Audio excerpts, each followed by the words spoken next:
বিষয়টা খুব সিম্পল।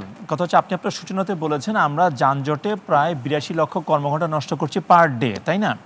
আমি যদি এখন এটাকে কর্মঘণ্টা যদি আমি মানে ইকোনমিক ভ্যালুতে চিন্তা করি, ধরেন ফর ইনস্ট্যান্স যদি কারো প্রতি ঘন্টা ৫০ টাকা ধরে ন্যূনতম, যার হয়তো ১০,০০০ টাকা হয়তো ইনকাম করে, ৫০ টাকা ধরলেও কিন্তু আমার প্রায় ৪০ কোটি টাকা আমার প্রতিনিয়ত লস হচ্ছে। আমি যদি ওভারঅল ট্রান্সপোর্ট সিস্টেমটাকে একটা বিজনেস হিসেবে চিন্তা করি এবং একজন ব্যবসায়ী যদি দেখে যে প্রতিদিন তার ৪০ কোটি টাকা লস হচ্ছে, তাহলে সে কী করবে? ডেফিনেটলি সে মানে এটাকে অ্যাটলিস্ট চেষ্টা করবে ৫০% কমাই বা হচ্ছে 20% আমি কমাই।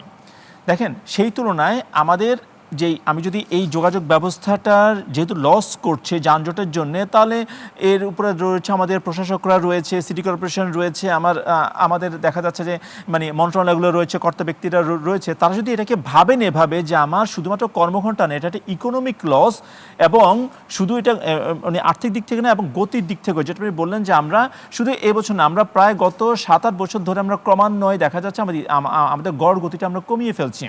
তো সেই জায়গাতে যদি আমি চাই যে আমার গতিটা বাড়বে, এখন গতি কমছে কী কারণে? দেখেন, তুষার ভাই কিন্তু ওনার আলোচনায় কিছু স্পেসিফিক পয়েন্ট বলেছেন এবং যদি এই ঘটনাগুলো চলতে থাকে তাহলে আসলে আপনার মানে এই গতিবেগটা আমাদের থাকবে না।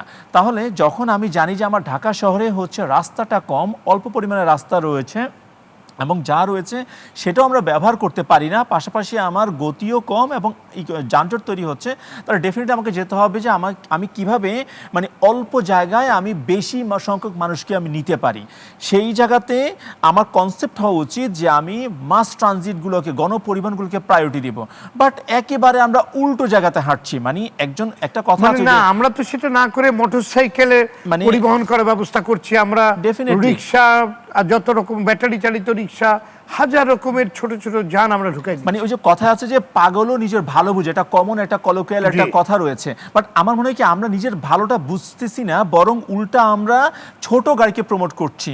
আমরা এক্সপ্রেসওয়ে করছি, আমরা ফ্লাইওভার করছি, আমরা ইনভেস্টমেন্ট করছি, কিন্তু সব ছোট গাড়ি কেন্দ্রিক। আমরা বড় বড় প্রকল্প আনছি ছোট গাড়ি কেন্দ্রিক, কিন্তু দেখা যাচ্ছে যে গণপরিবহন কেন্দ্রিক বা হচ্ছে আমি অল্প জায়গায় বেশি সংখ্যক মানুষকে আমি নিতে পারবো, এই পরিকল্পনা আমাদের নাই একেবারেই। এক, দুই হচ্ছে যতটুকু আমাদের রয়েছে ততটুকু নষ্ট করছি কি ছোট ছোট ছোট ছোট গাড়ি দিয়ে। বিআরটি এর যেই স্ট্যাটিস্টিক্স রয়েছে সেখানে যে আমরা দেখি প্রায় হচ্ছে আমার 70% হচ্ছে ছোট গাড়ি।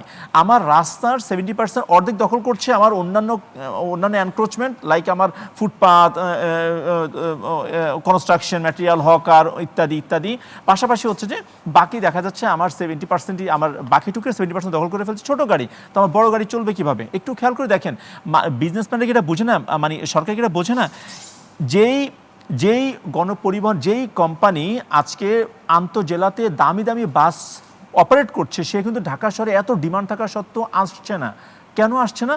কারণ এখানে সে জানে যে পরিবেশটা রয়েছে সেখানে বিজনেসটা করতে পারবে না। অথচ সরকার যদি শুধুমাত্র পরিবেশটা দেয়, কিছুই না, গণপরিবহনকে যদি শুধুমাত্র ডেডিকেটেডলি সে অন্তত পক্ষে একটা লেন যদি ছেড়ে দেয়, দেখার ইনভেস্টমেন্ট চলে আসবে। আমরা গতি বাড়ানো দরকার। দেখেন, একটা ট্রান্সপোর্ট সিস্টেমের সাকসেস সেটা যখন হচ্ছে যে কেউ প্রাইভেট কার ছেড়ে যখন আমি গণপরিবহন উঠবো, সেটা হচ্ছে সাকসেস। আদারওয়াইজ কিন্তু আমি বানালাম, একই সাথে আমার ছোট গাড়ি বাড়ছে, একই সাথে আমার দেখা যাচ্ছে এটাও চলছে, আলটিমেটলি মোডাল শিফট না হলে কোনো দিন আমরা একটা সাকসেস বলতে পারবো না। সেই জায়গাতে আমি বলবো যে আমরা যদি মানে অ্যাড গ্রেডে আমার ইনভেস্টমেন্টের দরকার নেই, যে পরিমাণ ক্ষতি আমাদের হচ্ছে, আমি বললাম প্রায় 40 কোটি টাকা মিনিমাম লস, এটা 400 কোটি 500 কোটি টাকা প্রতিদিন লস হচ্ছে। শুধুমাত্র কেন লস হচ্ছে? গরিব মানুষের ক্ষতি হচ্ছে। এই একটা কমন কনসেপ্টের জন্য যে আমরা ব্যাটারি চালিত রিক্সা তুলছি না কারণ এটা গরিব মানুষ।